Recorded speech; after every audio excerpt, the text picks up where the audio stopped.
If you have your contacts in your cell phone, and if you have your contacts in an Excel sheet, there's some room for improvement there. So what Jose is talking about right now is database marketing. This is a pretty extensive topic as the possibilities of database marketing are endless, but I'm going to try to explain it to you in the simplest way that I can.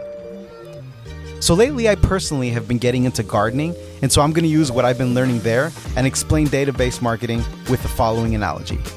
This seed represents people that you have maybe met one time. Maybe you've exchanged business cards, maybe they wrote their name and their phone number down on your open house sign-in sheet.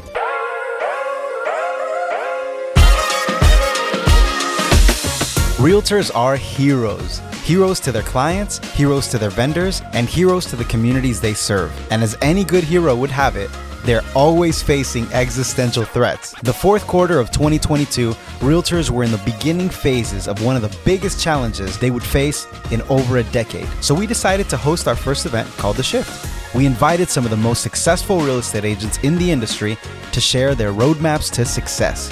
If you are a realtor, you are a hero. The wisdom you're about to receive in this next hour has not only taken decades to acquire, but if applied, will keep you from ever having to hang up that cape.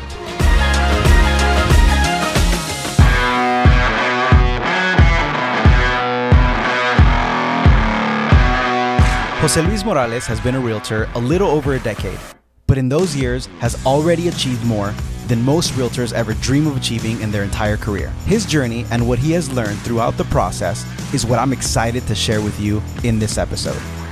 I would consider him to be a very wise investor. As we will see, not only in finances, but also he consistently invests in himself through mentorship programs and coaching. These investments have definitely been paying off. Last year, he closed 105 transactions. The year before that, 132.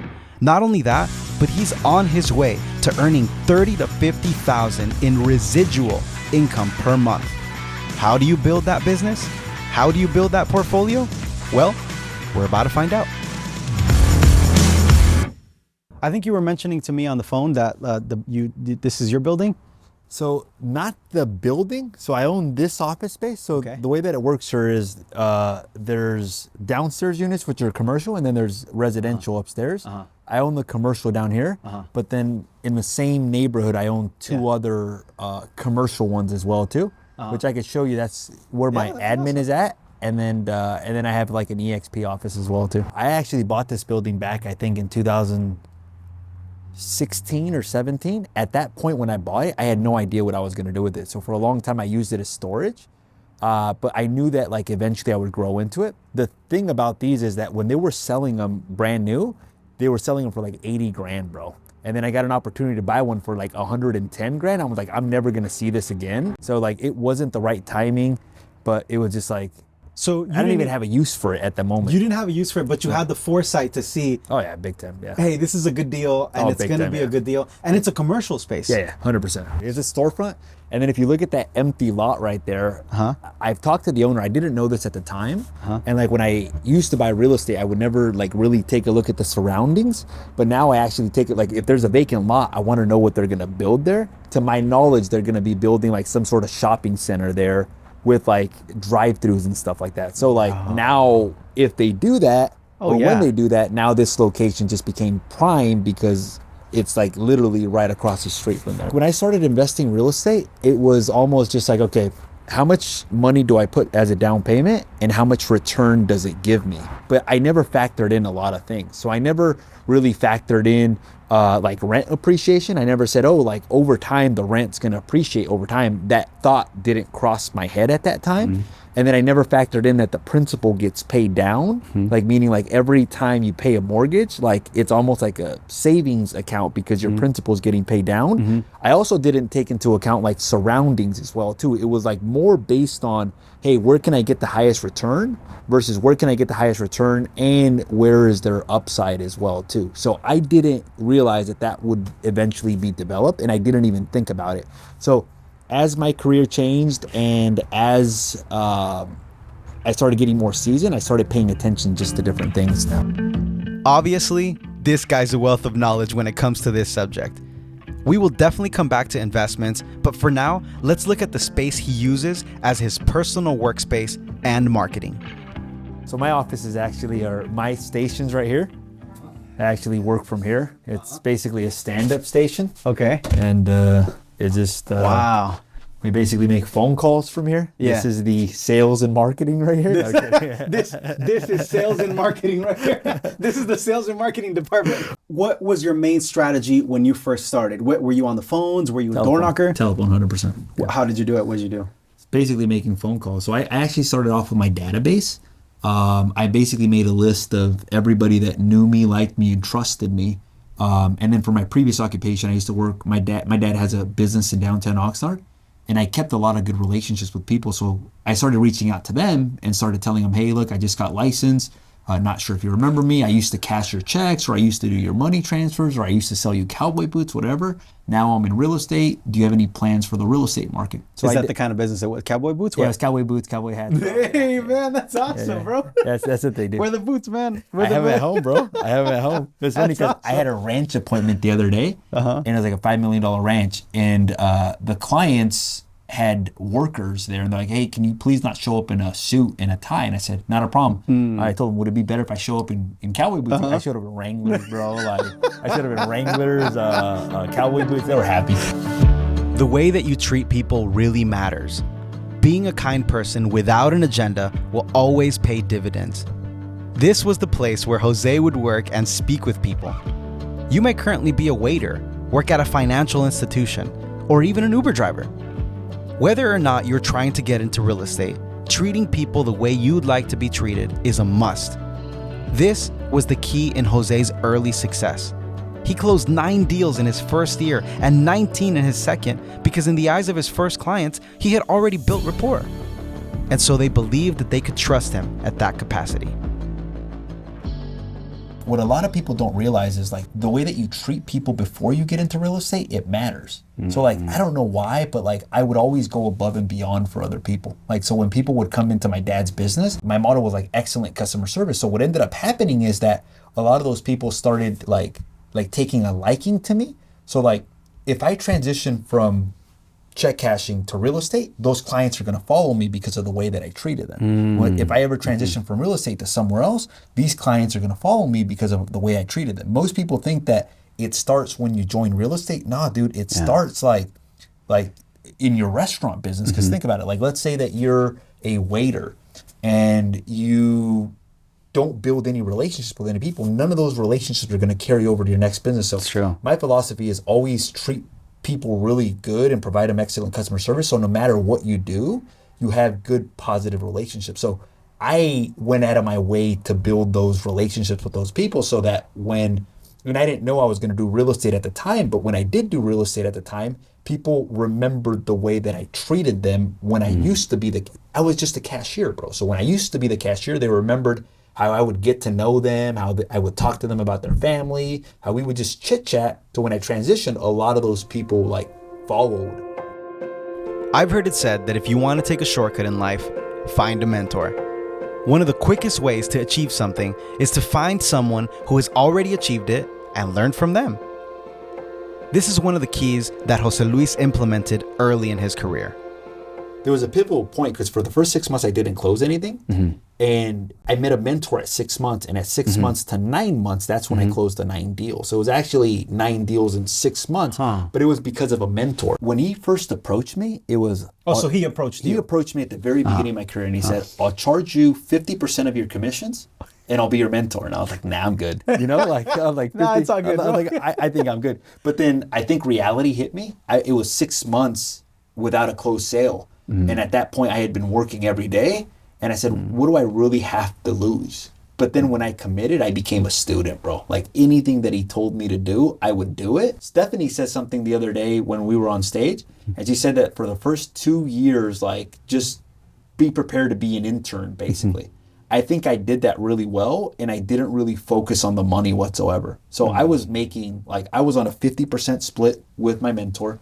And then I was on a 50% split with the broker. I knew that if I learned the knowledge, I could do whatever I want. And I could be like self-sustained awesome. as long as I learned the knowledge. It's awesome. And most people focus too much on the money at the beginning, which is a mistake because they're so focused on the money that they didn't realize that if they focus on the knowledge. Because I tell you, because the same mentor that I had other mentees, and they like as soon as they get a little taste of success, they would leave. But then you would see the growth. So it got to the point where I was like maybe like 3 years into the business, and I was working with clients, and clients would think that I had like 10 years into the business because of the experience that I had and the amount of deals that I had. So I got involved in Mike Ferry coaching maybe like 2014 or so, and they taught me how to prospect for sellers. And that's when my business started to change tremendously. They went from 19 to 39. And you credit that 100% to the Mike Ferry system. I look at Mike Ferry as the foundation of the business. Let's say you spend $100,000 on marketing, right? But if you don't understand that there's a sales process and you don't understand that there's a way to convert leads, then you're going to have a lot of like leaky buckets, meaning like from the $100,000, there's going to be a lot of money slipping through the cracks. So what Mike Ferry kind of taught me is he taught me a sales process, and then he taught me how to have really high conversion. So now like if I spend money on marketing, because my conversion is so high, that dollar goes a lot further. But it was also limited because then I met another mentor but I met him through Mike Ferry. And that mentor was doing about 200 deals a year. And that's the mentor that kind of took me to where I'm at today, because he was doing 200 deals personally, bro. Like one agent doing like 200 deals a year, which is like bananas. And so the system that he taught you, was it on the phones? Was it making calls? So the adjustments that he made, so Mike taught me the sales process, and Mike taught me like that listings is the way to go. What my other mentor, which his name is Aaron, he taught me how to communicate with people like on a higher like non-salesy level. Like so Mike is like very like authoritative, like, hey, do you want to sell your home or not?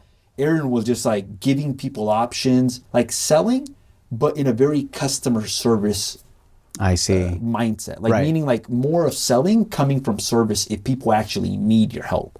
So he basically made some shifts where instead of sounding like a salesperson, I'm asking questions, but the questions that I'm asking them a lot of times very empathetically or very just in a way where it doesn't feel like I'm selling to you, and being okay without the outcome, like meaning like doing the right thing. That's the same thing that a lot of these top producer people say. They say, a lot of the times, especially right now, I'm trying to discourage people from selling their home. So I'm really trying to see if you really have to sell your home, then you should.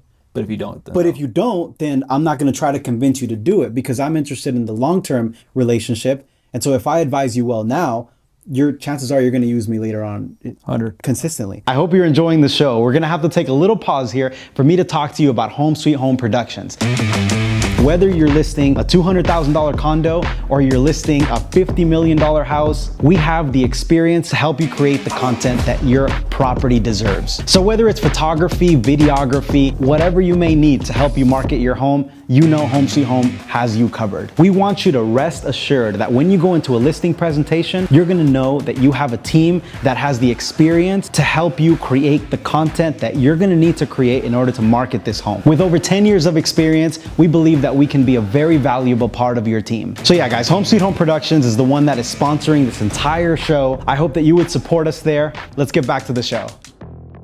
The name of the game is finding people that want to do something now, but also like building the business for the future. And the only way to really build for the future is to have a central place where every contact goes in there. So like if you look at like big brands, like if you look at Nordstrom's Rack or different companies, the reason they ask you for your email is because they're adding you to the database.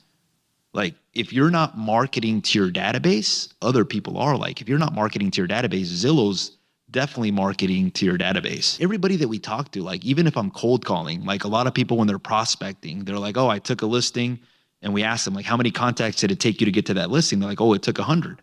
It's like, well, what did you do with the other 99 people that didn't turn into a listing? So most of us are just turning and burning. It's like, I'm looking for that one person that's looking to do something now, which is good, but what happened to the other 99 people? Like, did you collect an email address? if you didn't collect an email address, you're potentially missing out on an opportunity, because now, like Steven said, there's technology that will allow you to stay in touch with them, like HomeBot, where now they receive a value of their home every single month that's branded Angel Garcia Group or Stephen Christie Group. So I would say just thinking about this business like long term and thinking about it like, okay, how can I get deals now? But if you have your contacts in your cell phone and if you have your contacts in an Excel sheet, there's some room for improvement there. So what Jose is talking about right now is database marketing. This is a pretty extensive topic, as the possibilities of database marketing are endless, but I'm going to try to explain it to you in the simplest way that I can. So lately, I personally have been getting into gardening, and so I'm going to use what I've been learning there and explain database marketing with the following analogy. This seed represents people that you have maybe met one time. Maybe you've exchanged business cards, maybe they wrote their name and their phone number down on your open house sign-in sheet. Maybe you met them over the phone as you were making outbound calls. Maybe you had a conversation with them at a Starbucks or at a grocery store. Now, don't underestimate these little guys, because they soon turn into these seedlings. And the more you keep watering them and caring for them by investing in the relationship, bringing them value, they keep growing.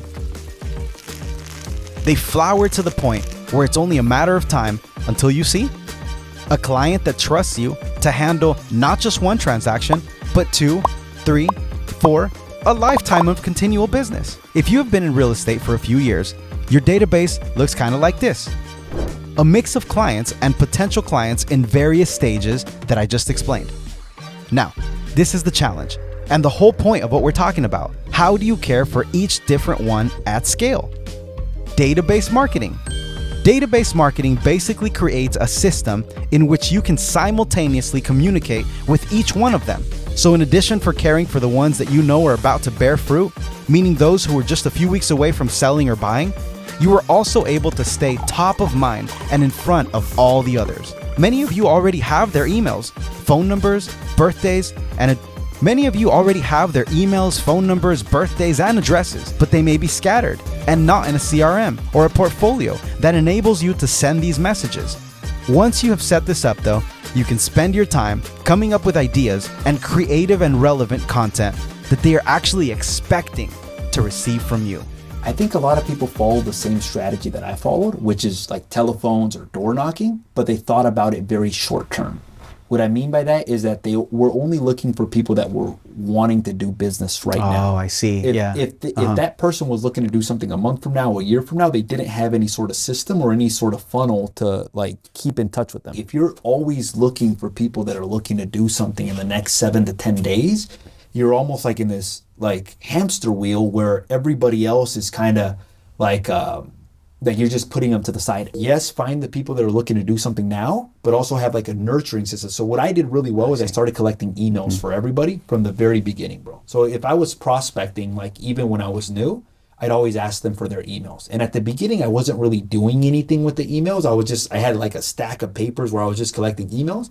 But then it got to the point where we started uploading those emails into like a database. And then we started marketing to that database. So we started staying in front of them. So we started doing video emails, maybe like 2014, 2015, where now like, and I remember the first time I took a listing from it, I cold called somebody, said, I'm not interested.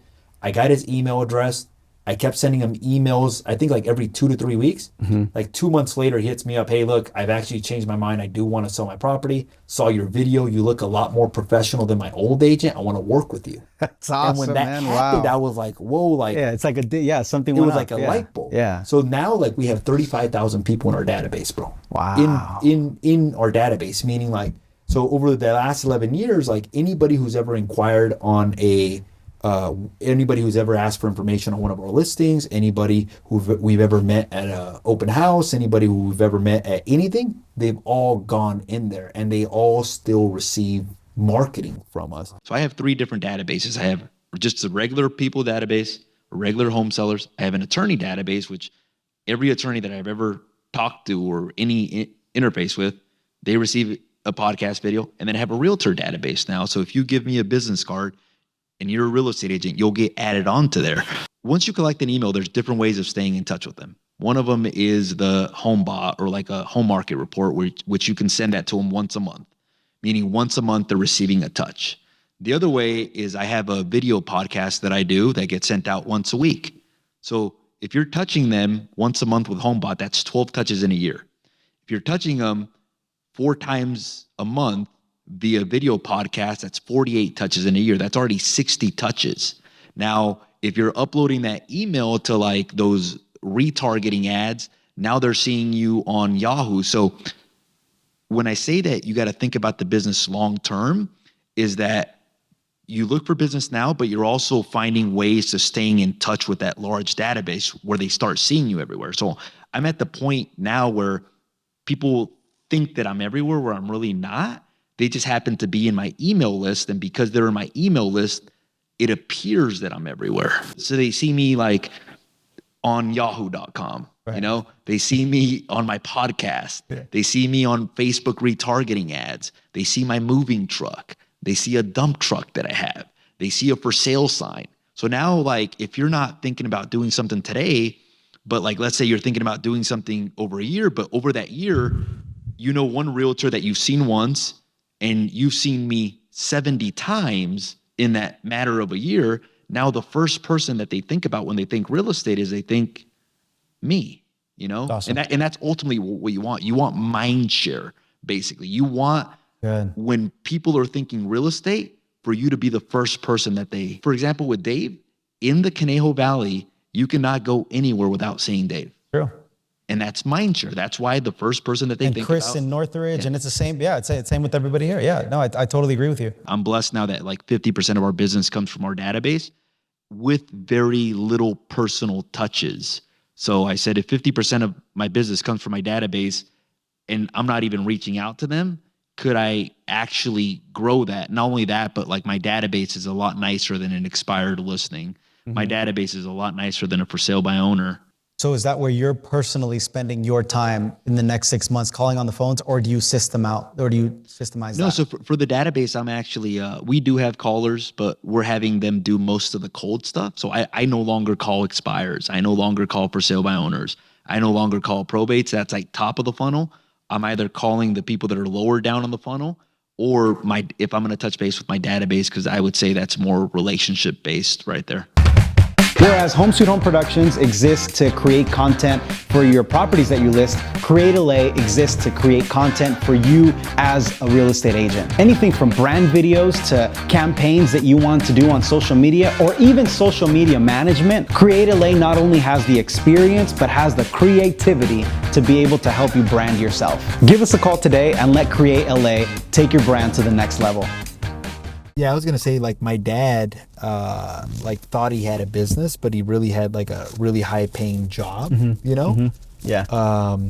And it's kind of like the same thing that I have right now, because it's not like I'm still very heavily involved. It's not like an actual business. Like a business should be able to run itself without you, you know? Right, exactly. So I think if you have the right system. Exactly. Well, that's why we're here right now, to check out those systems, huh?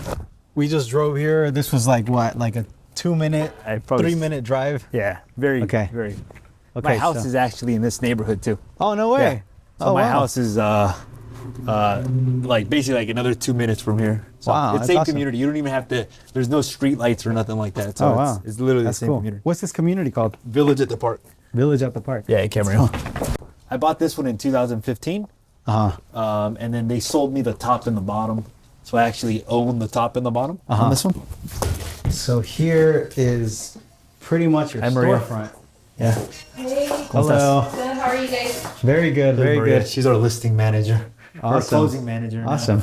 Receptionist, closing manager. Yeah. And Camila, she's our office manager, but she's on maternity leave. Yeah. Right now. Yeah. And then it's got a glass conference room. And then the bathroom. And then it's got a 2-car garage back here as well too. Okay. So it's got a bathroom. This is how you get from your offices? Yeah, we had that, yeah. That's cool, man. Ah, this is awesome, bro. Yeah, so it's small, but it's what you need. This building, I wasn't planning on buying it. I met a guy that was a builder, and he told me that he had these buildings, but that they were all sold out. I met him at a networking event, Then I told him if something ever comes up, keep me in mind, because I like the fact that it was commercial and residential. Yeah. He calls me one day and he goes, hey, look, a building came up, but you got to come today and buy it. If you don't buy it today, we're selling it to somebody else. And literally I came and they gave me like great terms, like they gave me like 6% commission, gave me like 3% closing cost credit. Wow. I could buy it with like 10% down. So it was great, but I had to make a decision that day. So why'd you say the timing wasn't that good? A lot of times, some of the best things that have happened to me, they haven't been the right timing, meaning like I been in a position where I can do it, but it's always been like, oh man, like I'd rather keep the 100,000 or the 60,000 or do something else with it, but then the opportunity presents itself and then I pull the trigger. But looking back at it, I'm really glad that I. But you were prepared for it, and that's the awesome. Yeah. That's the awesome thing. 100%. Yeah. Do you get foot traffic? A little bit, very little, like that. Well, because I mean, you're here, so then people could think like, oh, you have built-in clients, which is like this entire. What did you say? Village at the park, yeah. At the park. Do you farm to this area? No. Why not? Our market is mostly Ventura County. It's probably maybe like it's a bad mentality to have. But we market to Ventura County.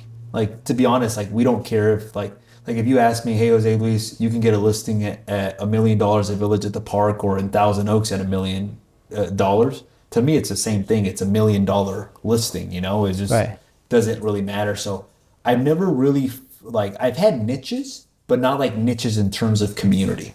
So like, for example, like there's people like Chris Williams who farms, right? A specific neighborhood. Right. That hasn't been my approach. My farm is Ventura County, basically. And the way I farm to them is through database marketing, meaning I collect emails and I stay in front of them. Some in Camarillo, some in Ventura, some in Thousand Oaks, some in Newberry Park, some in Simi Valley, some in Oxnard, some in Port Hueneme. It's like literally like all over the place. It's not just like, hey, look, this is the only community that we do. Because your operation, I mean, is like right here. And like I said, you have like built-in clients. Is it something that you've considered, or you're like, I'm more interested in the other route that we were talking about over there, like big picture. So I'm not really trying to build more sources of income for this particular business. Is this something that you've considered, like maybe bringing someone else on board that's going to farm this area, that's going to host events here and do all that? Potentially. I don't see myself like growing the retail business. I just don't see it as scalable. What you're saying is you would rather spend your time in the other ventures that you have going on that you're trying to build rather than build a bigger retail. So the Dave Ramsey model, bro,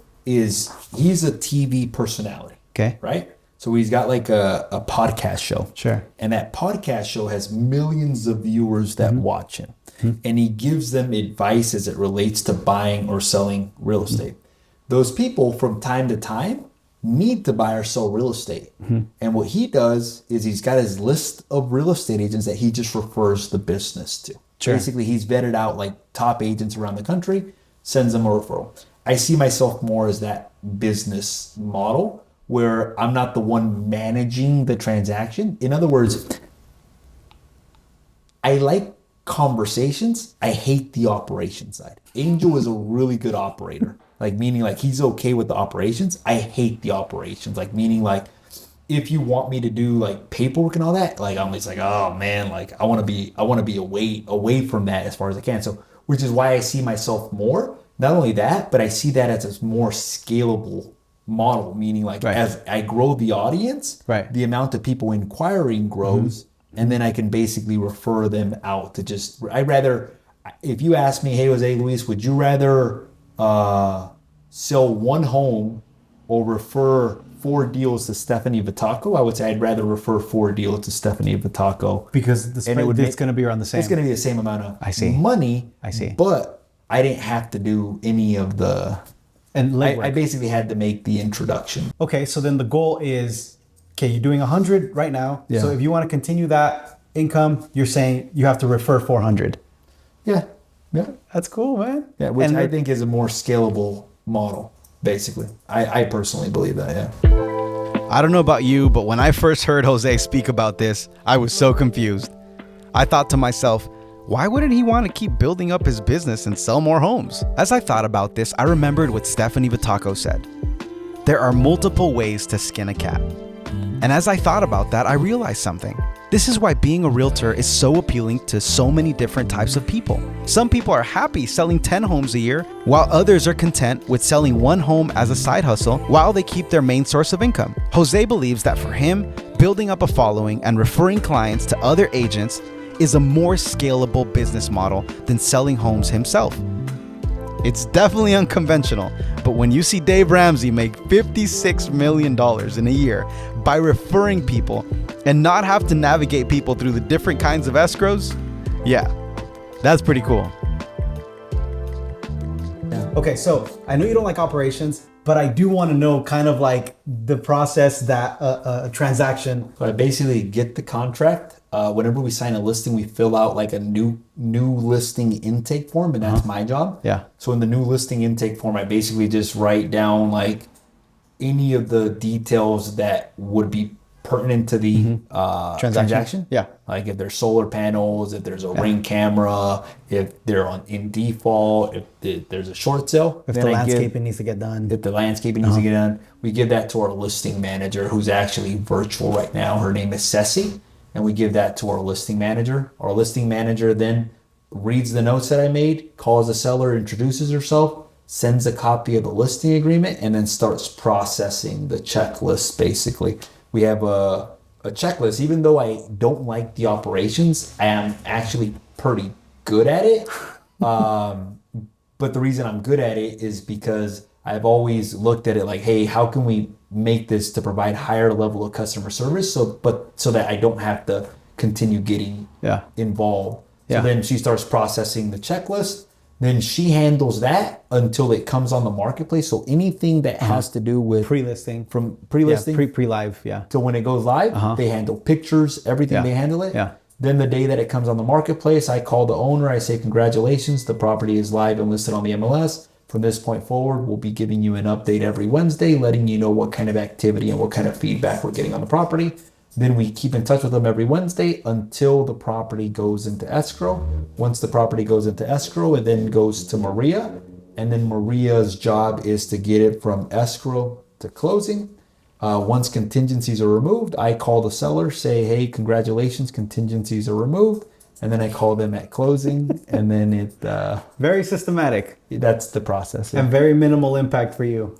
It's the process. Not too many resistance points. No, but that's awesome. Yeah. Because this is how you're able to handle more. Okay, so this is a team of 3 right now, including you. Yeah, so we have, 3, yeah. A team of 3. So as soon as you get the listing, your VA takes care of all that stuff, and then Maria takes care of... When it goes into escrow. Do you have any aftercare or any? No, like after it closes. So, like after it closes. So after it closes, on our CRM we have a follow up where like day 1 I follow up, day 3, day 10, day 30, day 60, and day 90. So I basically call to check in on them basically after that. And I don't like, sometimes it's just like I see day 3 follow up, I'll send them a text message. Hey, thinking about you. Let me know if you need anything. Day 10, hey, just wanted to check in with you. Anything you need after the close of escrows or anything else that we could help you out with. So and we basically have follow ups that get inputted into our database. Yeah. And then after the 90 days, they just go into the same follow-up videos through the email and all that stuff that everybody else goes through. So you know how I said I had the 35,000 person database? Sure. From that 35,000, there's about 1,000 that are considered sphere of influence. A sphere of influence is somebody that knows you, likes you, trusts you, or somebody that's a past client. So they go into that smaller list of sphere of influence. And then those people, which I haven't done a great job at it, but as you remember in the event, I said that one of the things I'm going back to is communicating back with my sphere of influence a little bit more, staying more in personal contact with them. Those people should be getting a personal phone call from myself every quarter, basically just saying, hey, look, how you doing? Anything we can do to help you? Anybody that you know that we can help to buy or sell real estate. So that's your goal. So those people, call them every quarter. Your sphere, basically. Which is, you said about 1,000 people. 1,000 people, call them every quarter. That takes time to do. It does. Like if you do that how long will that take you to do? Like if you're calling every day. It doesn't mean, they don't always answer, bro. Yeah. So it doesn't mean making contact with them. It just means like leave them a voicemail. Oh, I see. Like if I call you and I'm like, hey, Pablo, Jose Luis Morales here. Just wanted to check in with you after the sale. Wanted to see if you have any questions about the real estate market, if there's anything we can do to help you. If you have any questions, here to help. If not, let me know if there's anything I can do to help. That's it. You know, it doesn't mean like I'm like, hey, look, I'm gonna call them until basically I have a answer. conversation with them. Sometimes like you leave them a voicemail, they may not answer the whole year, bro. They may not answer for 2 years, and then at the 2.5 year mark, you may receive a call. Hey, Jose Luis, sorry I haven't gone back to you. You know, we're actually considering moving out to Texas. Can you help us? One of the good ones that I'm using right now is just, hey, Pablo, I know a lot of people have questions about the real estate market right now. People are asking me, are prices going up or prices going down? People are concerned about interest rates. Just wanted to reach out if you have any questions about the real estate market. So that's one part of the business that I'm looking to get more in touch with for right now. One of the things that realtors are known for is not looking like their headshots. Well, Merari at ATAP Photography not only has the experience, but she truly helps you feel comfortable during the process. She shoots tethered, which means that as she's shooting, you're able to see what your photo is gonna look like. ATAP Photography takes that awkwardness away from having to get a headshot, and they make it fun. So if you need a headshot, which I'm pretty sure you do, give them a call. This is what I love about this, bro. That it's simple. It's just like the way we designed it is just to make it really, really.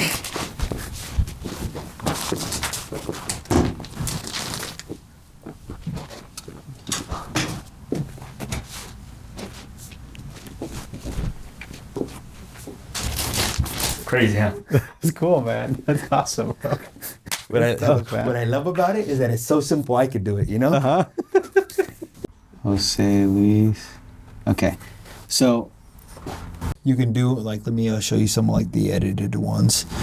Should I renovate my property before selling it? The truth is that it depends. One, what is the marketplace doing? Is the marketplace going up or down? If the market is going up, maybe. If the market is going down, definitely don't renovate because you'll lose money. What I would say to people is just don't overcomplicate it, just do it. And then as you start growing and as you start making more money, you can reinvest back into your business. And that's what happened to me. So when I got started, if you look even at a lot of the podcast interviews that I did, I didn't have a professional microphone, bro, for the first 75 episodes. And it wasn't because I couldn't afford one. I just didn't take the time to set it up or anything like that because I was just like all about action. So a lot of the earlier videos that I did, it wasn't very complicated. It wasn't like a fancy background. It wasn't until this year where we were like, man, like I started noticing certain trends. And the trends that I started noticing is that people who had attention were able to get better employees for their companies, were able to have access to better resources, and outgrew people who didn't. So I started noticing that trend, and that's why I was like, okay, I got to get a little bit more serious about this because I ignored it for a long time. Let's come down here to the one-on-one realtor in the grind is either door knocking or making calls, sphere of influence, whatever he's doing. And he's interested in building some sort of studio like the one you have over there. Mm-hmm. What advice do you have for that guy or that woman, whoever it is? Like a studio specifically? Yeah, but just to create content. Bro, because they see you on TikTok and they're like, oh, I want to do that. What conversation would you have with that person? It just depends what they want, like what the end goal is. To get more listings. To get more listings? I think if you want to get more listings, there's different ways of getting more. Like, I don't think that the posting on social TikTok is the best strategy for getting actual listings. I think that's a great strategy for attracting other agents. Like, meaning like other agents will see you on there, they'll see you posting, and they're like, hey, I hear you work for EXP, can I come join you? The best advice I can give to somebody, if they're gonna do that kind of stuff, is, and you still want to sell a lot of homes, I would say is be very efficient with it. Like, meaning like set up systems, procedures so that it's not taking like up all of your day doing the content, basically. So whenever we do the TikTok and the Instagram, we shoot in batches and we produce 30 to 40 videos. Those videos go out for the next 2-3 weeks. That gives me the rest of the time to focus on actually selling real estate, basically. It's good, man. Yeah.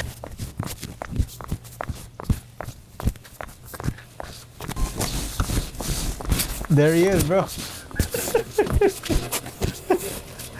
Dang, bro. Yeah. I know that guy. you let people use this thing all the time. I let clients use it. You let clients use it. I let clients use it, and then we stage our property. So it says, sell or buy with me, use this truck for free. How is it in terms of like, does it break down a lot? Like, does it, No, like, it's what not are those good. costs? It does take a lot of gas when we use it, and it does use maintenance, but I can't tell you how many pictures I get on social media, like people tagging me, like, hey, I see you, like my nieces, the neighbors. Yeah. Like even a lot of people here at Village at the park, they know who I am. For 17 grand to have a billboard that you can put anywhere at any given time and you own it, and you got to write off the whole thing year one, because it served as a write-off, it was awesome. a good opportunity. Yeah, good for us. investment. Not only that, but think about it. When we say database marketing, all right, you're collecting names and emails. So it's all about staying in front of them. You're hitting them via the phone, right? You're hitting them via email. You're hitting them via the moving truck. You're hitting them via ads that they start seeing of you online. Then they see your for sale signs. Then they see your open house signs, you know? So it's like everywhere they look, you're there. So when it comes time to buying or selling real estate, they can't think of anybody else. The way that we've grown our services is through database marketing, but also providing like massive value to people. Let's say that you're a seller and you're looking to sell your property, right? And you need to take some items to a storage facility. We've got a moving truck that can help you take the items to a storage facility. Let's say that you need help packing. I can send over a couple of college students that work for us and help you pack. We'll provide free boxes. Let's say that for whatever reason you can't load up stuff. I can hire somebody to drive my moving truck, take the items to donation centers. So I would say that no matter what the situation is, we have a solution for them. So yes, we do database marketing, but then our services are designed. And Angel said this at the panel. When Angel said, like, I think you guys asked me what my strategy was, and I said staging. And when Angel said, like, I try to find what the problem is, and I find, and then I give them the solution. That's really the key, bro. And when he said that, I almost wanted to grab the microphone and be like, yo, that is 100% the truth. Because that's really the reality. Like if you come to me and you're looking to sell a property, we have a solution for everything. So if you need to take it to storage, we got you. We even have a dump truck now, bro. Like a truck. A dump truck. A dump truck. Like besides this. Yeah, for trash. So that's smart. And then basically if somebody needs, like, let's say somebody has trash at their house and they need to clean it out, they can load it up in the dump truck. Dump truck goes at the dumps it. Why not just work with someone that already has a dump truck and refer them or do that? Or pay for that service? I think it gives you control over like the situation. So like if I didn't have the truck, I don't know if you know this, but during the pandemic it was really hard to get U-Haul trucks. Very hard to get U-Haul. I even had like customers call me, hey Jose Luis, like I had a customer call me, hey Jose Luis, like my U-Haul wasn't available. I have to go out to Arizona. Can you let me borrow your truck? And he drove it to Arizona. So like I think it gives you like it gives a sense of control, which allows you to deliver high quality service in shorter time. Make a left. So I'm an expert at helping people prepare their home for sale, meaning like making their home look nicer than anybody else. So I actually provide complimentary home staging. So I invested about $300,000 worth of furniture over the last couple of years, and I provide that for free. Wow. So my main messaging is I'm going to make your property look better than anybody else, either through preparing it with furniture. Also, I'm going to have the very best photographer out there. And then once I do that, I'm going to get your home as much exposure as possible and then help you negotiate the best possible price. Who's Amin? I think he's the owner's nephew. Oh. I think like 2 realtors came up to me and they're like, I wonder how he did that. I can't believe he offers staging. I'm sure how it started. Correct me if I'm wrong. You had a listing and you said, we're gonna stage it. Yeah. You didn't have all this. No. So you staged that house. And then I had all this leftover furniture. Yeah. Brought it back and then used it for the next one, basically. Yeah, use it for the next one. And then you find out, you're like, oh man, I have 2 listings going on at the same time. So now I have to invest more. Yeah, more. And then it just kept growing and growing. On average, per house, how much did you spend on furniture? If I had to take a guess, I'd probably say like 10 grand when I was buying the furniture. Maybe 15. But the way that I looked at it was a normal staging gal would have charged me maybe like 5 grand. Plus, if it didn't sell in a specific time, they were charging me like a monthly fee, like 6-7. So maybe it was like double what I normally would have paid. But then I just had my own furniture now. Right. So meaning I own the furniture. The other way that I looked at it was like, let's say my commission was 20 grand. I was basically working for free to buy the furniture, basically. And that's kind of the way I did it. But then it gave me a competitive advantage in the marketplace where now, like if I'm competing against another agent and you're concerned, you're like, oh man, how much is my staging lady going to cost me? Yeah. I control the cost because I have all the furniture. You've invested already I've in invested, so I know how much it's going to cost me. So at the listing presentation, I'm not stressing out about it. I'm like, I'll offer it to you complimentary. You've invested in all this stuff, and now the system is you have like a person that's good at staging that then you contract out to say, hey, I need your eye. Yeah. And then you have another team of the muscle Yeah. that she brings on board. And then she coordinates all that, basically. I see. Smart. So we basically tell her, hey, we're going to stage this property. She goes out, takes a look at it. She goes, okay, great. This is the type of furniture I'm going to need. She comes back to our warehouse, say, okay, I'm going to use this, this, and this. Tells the muscle, hey, we're going to use this and this. We're staging it on this day. They go over on that day. She's telling them where to put the stuff. She puts up all the decor and everything, and the property gets staged. Usually the staging process takes about a day, I'd probably say. The main thing is her going out there to take a look at the property and kind of seeing what the property has to offer and what the floor plan is like. And then she'll make the living space as functional and as usable. But then out of all the places that we visited today, this is the only one that you do not own. I don't own this one, no. I don't. This is the only one, I don't own. Yeah. Oh, man. Come on, you're dropping the ball, bro. I'm good. I'm good with it. This is awesome, man. This is so cool. Staging with Sophia is run by my beautiful and amazing wife. Aside from being beautiful and amazing, she has a gift of hospitality. She's not a snobby creative that's gonna go into your properties and say, this is what we're gonna do. She's gonna listen to you. But if you say, I just want you to take care of everything, she definitely has the knowledge and the experience to be able to do that. She is the person that you definitely want as a part of your team. I live substantially below my means.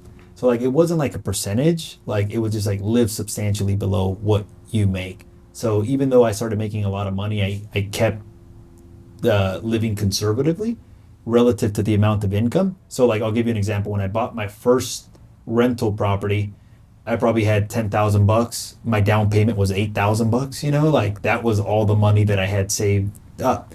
When I got started in real estate, I didn't buy like brand new cars.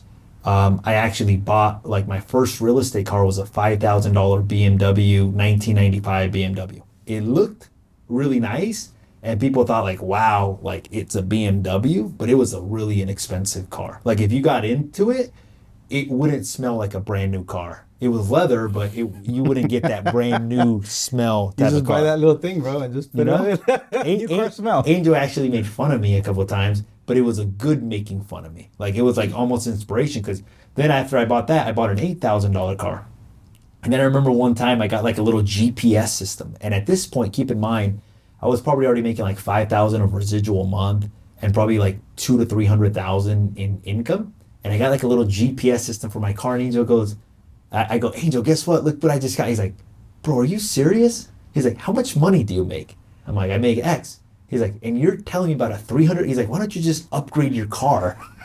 And it was funny because even now, like the cars that I buy, like I bought a S-Class. I bought it 2 years used. I really like 2 years used because the depreciation. It already like brand new was like 130. Used is like 70,000 bucks. I bought it in cash too. I don't like car debt. We take nice trips, but I've lived very, very conservatively. Most of my money has gone back into real estate or the business, basically. My wife tells me sometimes, she's like, it doesn't even feel like we've got money because it's always being like reinvested, redeployed, basically. Wow, that's awesome, man. Yeah. So you basically live below your means, and then the surplus that you have goes back into different investments, whether it's real estate, personal development, or the business, basically. People probably laugh at me, but I bought the Rolex used. Like I could have bought a $14,000 one. Angel bought a $14,000 one. I actually bought it used.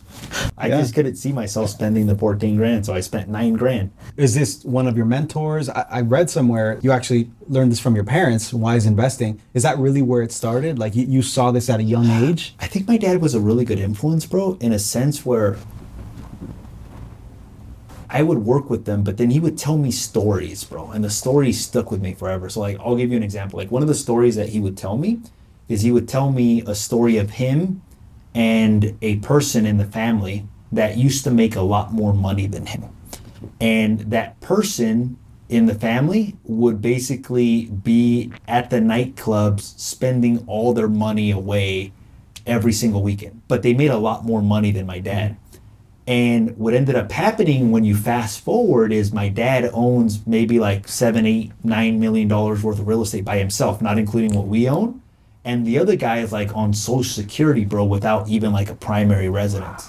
So like, I don't know if he did that with the intention of kind of saying like, hey, live conservatively. But then whenever he told me that story, I started noticing different people with the same life story. So I had a mechanic when I had my old cars that made a lot more money than my parents, got into drugs, got into partying, spent all his money. And I look at him now and I'm just like, damn, dude, like you didn't do anything. Like you made so much money during that time. And what it made me realize too is, and my dad, even the way that he told me the story was that those people imagined that amount of income that they were making would last forever. Like meaning that it would never go away. And it reminds me of like 2005 and 2006 in the real estate market where like agents were making hundreds of thousands of dollars, bro. Like ridiculous money. But they thought that would never stop. So they started upgrading cars, they started upgrading lifestyles, they started upgrading this, they started upgrading everything. And they started being sloppy with their money. So they started buying things because they thought that the income would never stop. In the next 2 to 3 years, bro, we'll have anywhere from $30,000 to $50,000 of residual coming in just off rental property. Wow, a month, awesome, man. a month. One property alone has the potential for between $30,000 to $50,000 a month. Just one property alone has the potential, basically, based on everything. But we're restructuring. When you say get stabilized, what do you mean by that? So we have a 25-unit apartment in Oxnard. The rents are substantially below market value. When I say stabilized, it means getting the rents up to market value. So what we're doing is as tenants are vacating the property, we're increasing the rents to market value. In order to increase the amount of cash flow, like before, I would just look at like, okay, like what is market rents for this property? Like what can I rent? Now we're getting more creative as to how to get the most amount of cash flow for these properties. So I'll give you an example. Like I was watching a TikTok video and the TikTok video, there's this guy named Tom Cruise. He talked about Section 8 rentals. And then he showed in the video how to look up how much Section 8 pays for your area in rent. And I was like, all right, I Googled my area. I said, Oxnard, California, how much do Section 8 rentals pay? For one bedrooms, they pay $2,201, $2,201. Keep in mind, I have 8 one bedrooms. I have 17 two bedrooms. For 2 bedrooms, they pay $2,668. My current rents for some of those properties are like $1,250, $1,300. Wow, oh my goodness, wow, that's so crazy. When we say stabilize the building, it means bringing the rents up to market value, but also seeing if that's the maximum potential. Right. There's 2 ways to grow the amount of money that you have left over to invest. One is grow your income, and then 2 is keep your expenses reasonable.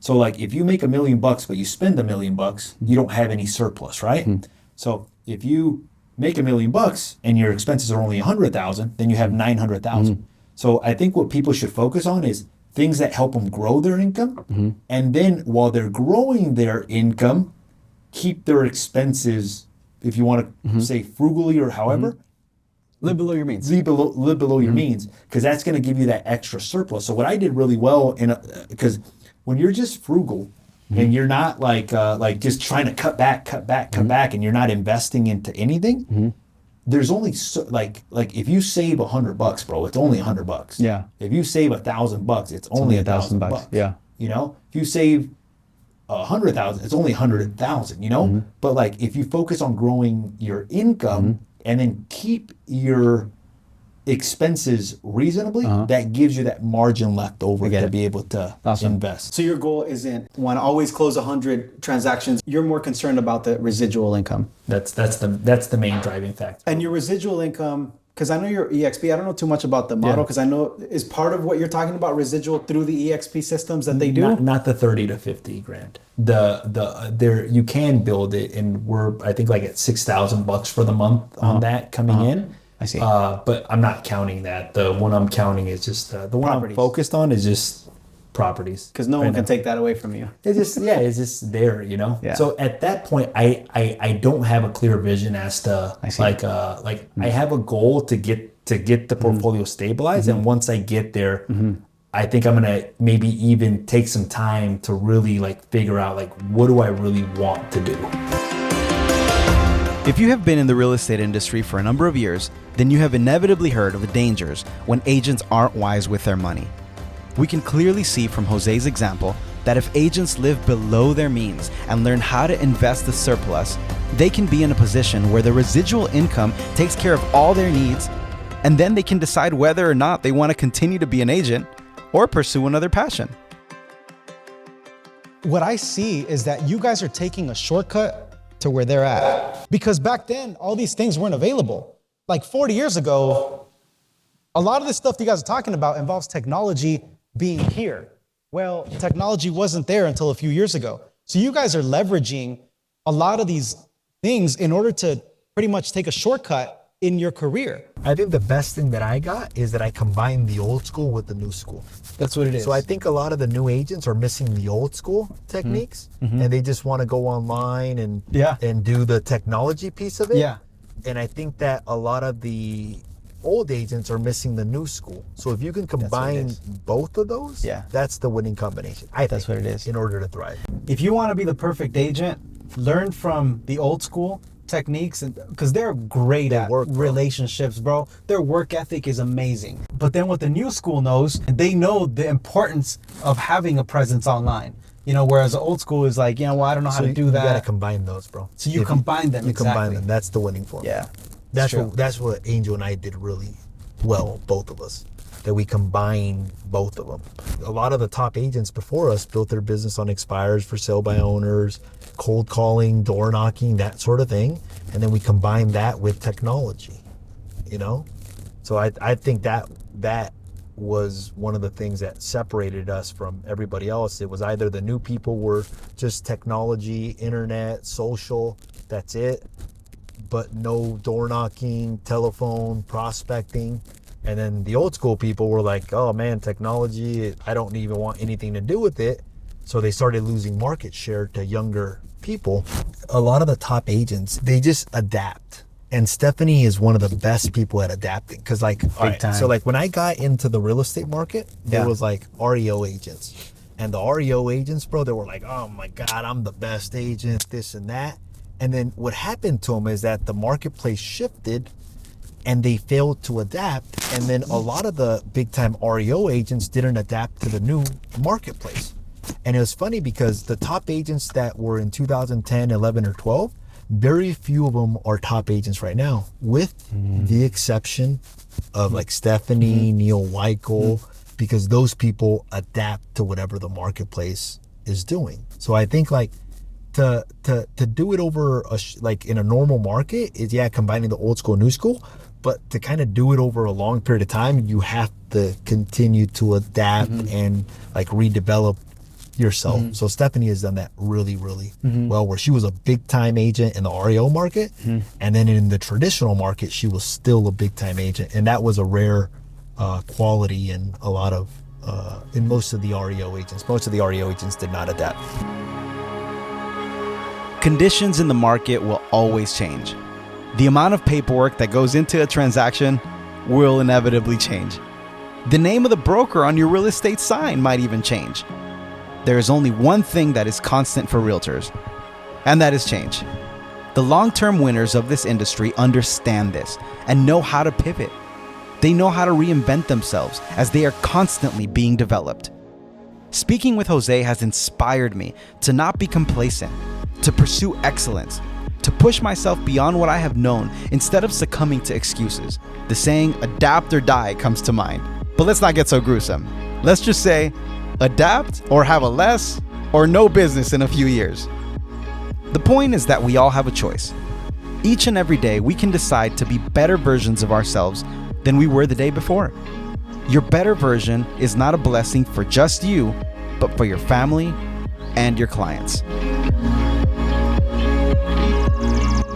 Bro, this was great, man. I love this conversation with you. For real though, bro. Thank you. I feel like I learned so much. I think that one of the key things that I learned from you right now, or even being with you, is try not to get stuck in the rat race, you know, of I have to close this many deals, I have to do this, I have to do that, but have a bigger picture game plan. I think mentorship has been very key to your success.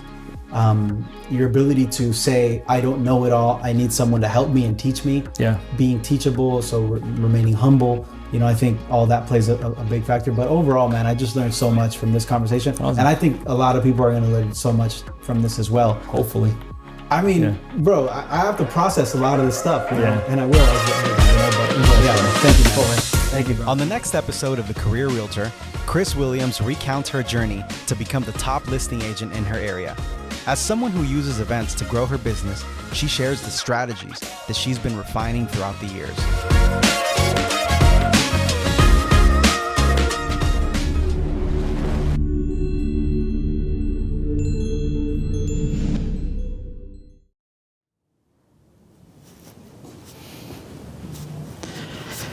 Okay, so if you're still here watching me and you're listening to me, then you must have really liked this show, because it's over and most people would have just exited. But if you got some value from this and you're like, wow, this is great, this is amazing, well, I want to start a community. You're probably if you're a realtor watching this, first of all, understand that when I say that I truly believe that realtors are heroes, I truly believe that. I believe that realtors have this unique ability to be able to impact people's lives. And so what I want to do is I want to create a community of heroes, of realtors. So right now, if you want to join this community, just type in Realtors Are Heroes, A-R-E, Realtors Are Heroes on Facebook. Find the community and join us, because a lot of the stuff that we talked about on the show, on this episode, we can go so much deeper. We can not only have masterminds, but we can explore these different topics and just share best practices. So there's so much that I want to do, guys. And so I'd love for you to join this community. I'd love for you to be a part of Realtors Are Heroes. Look, I will tell you this. I'm not trying to get you to switch brokerages. I'm not trying to get you to, I'm not trying to recruit you to anything other than, listen, there's a community of realtors and let's talk and let's share best practices and let's come together. You all are so special to me. You all are not only special to me, but you're special to your clients, man. You guys are such a big deal. I hope to continue talking to you, and I hope you join the community.